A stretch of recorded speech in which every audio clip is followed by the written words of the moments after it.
Hi friends, మీకు నచ్చినట్లయితే please subscribe my channel. ఆఫీస్కి వెళ్ళే వాళ్ళకి టైం లేదు అనుకున్నప్పుడు పులిహోర చేసుకోవాలి, నిమ్మకాయ లేదు అనుకున్నప్పుడు ముందు రోజు వేడి నీళ్ళలో చింతపండు వేసి ఉడకబెట్టుకోండి. ఉడకబెట్టుకున్న తర్వాత ఆయిల్ వేసేసుకుని తిరగమాత గింజలు వేసుకుని, ఇక్కడ పచ్చిమిరకాయ కనిపిస్తుంది కదా, పచ్చిదైతే పచ్చిది, ఎండుదైతే ఎండుది మిరపకాయ వేసుకుని కొత్తిమీర కరివేపాకు వేసేసుకుని వేరుశనగపప్పులు, క్యారెట్లు, ఇంకా అల్లము మీకు ఇష్టమైనవన్నీ వేసుకోండి ఫ్రెండ్స్. వేసుకున్న తర్వాత చింతపండు పులుసు వేసేసి ఇక్కడ వాటర్ బబుల్స్ లేకుండా చూసుకోవాలన్నమాట.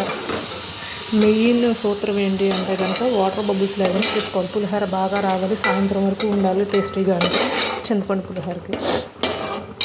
ఓకేనా.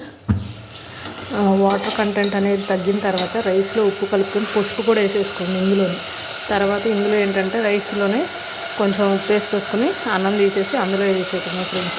మీకు నచ్చినట్లయితే కనుక ఇన్స్టెంట్ పులిహోర అనేది సద్దన్నంతో అయినా తెచ్చుకోవచ్చు. అప్పటికప్పుడు ఆఫీస్కి వెళ్ళాలి అంటే సద్దన్నంలో పెరుగు వేసుకుని రేత్రి పూట నానబెట్టుకుని తింటే చాలా హెల్త్కి. ఉల్లిపాయ పచ్చిమిరపకాయ వేసుకుని తింటే చాలా మంచిది. మజ్జిగ పోసుకుని తిన్నా చాలా మంచిది. రైస్ కుక్కర్లో అన్నం కన్నా విడిగా అన్నం వండుతుంది, అది బెస్ట్. ఫాలో దిస్ టిప్, చాలా హెల్తీగా ఉంటుంది. కొంచెం వేసుకున్నాను. నేను వేసిన తర్వాత పులిహోర ఎలా ఉంది అనేది చూపిస్తాను, చూడండి. ఇట్లా వాటర్ కంటెన్స్ అయిపోయిన తర్వాత నూనె బయటకు వచ్చిన తర్వాత చూడండి రైస్ వేస్తున్నాను.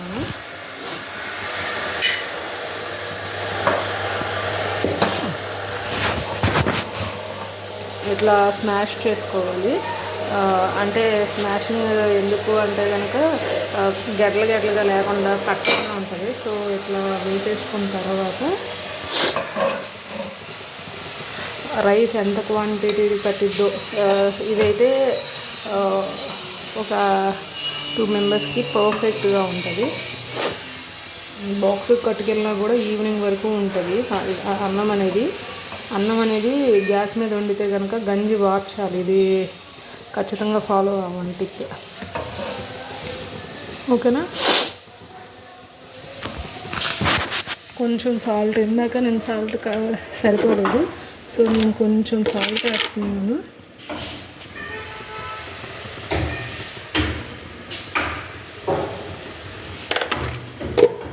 సాల్ట్ వేసిన తర్వాత కలబెట్టేసుకోండి. కలబెట్టుకుంటే వెరీ టేస్టీ.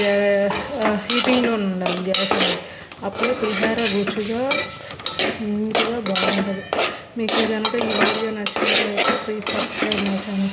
ఇట్లా స్మాష్ చేసుకోవడం వల్ల ఏంటంటే గడ్డలు లేకుండా పులిహోర అనేది బాగా పట్టి టేస్టీగా ఉంటుంది. అందుకు నేను చెప్పింది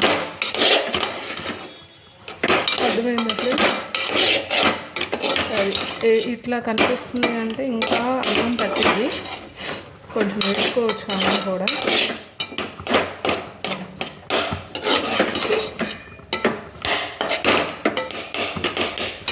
ఇంకా కొంచెం హీట్ చేసుకోండి.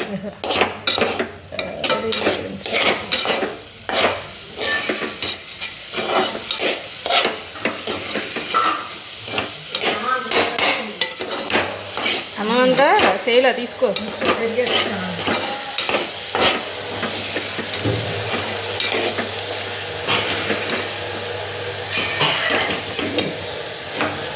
వేడిలో ఆకునేది. అంతకుముందు వేడి నీళ్ళలో ఉడకబెట్టిన చింతపండు రసం ఇట్లా ఉంటుంది. వదిలిచ్చేసేయి.